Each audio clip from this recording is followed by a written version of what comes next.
देवदूत साजिले स्वास्थ्य सुपरभाइजर दुर्गम अंचल भारारे बोही आनिले 5 किलोमीटर। मालकानगिरी जिला माथिली ब्लॉक अंतर्गत दुर्गम तुलसी गाँव असुस्थ थिबा महिला को रास्ता खराब जोगु बोही आनिछंती सालिमी सुपरभाइजर हरे कृष्ण पातिका। तुलसी गाँव मंगलदेई दुरिया दीर्घ दिनरू स्वास्थ्य अवस्था खराब थिबारु घरे रहिथिले।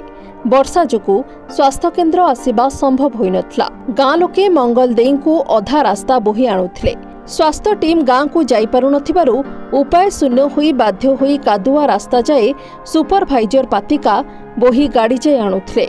सेठारु स्वास्थ्य विभागर गाड़ी सहायतारे माथिली सब डिविजन मेडिकल को आनी भर्ती करथिले। तेबे अवस्था संकटापन्न हेबारु तांको मालकानगिरी मुख्य स्वास्थ्य केन्द्र को स्थानांतर करा जायथिबा स्वास्थ्य विभाग तरफरु सूचना मिली। ब्यूरो रिपोर्ट समाज लाइव।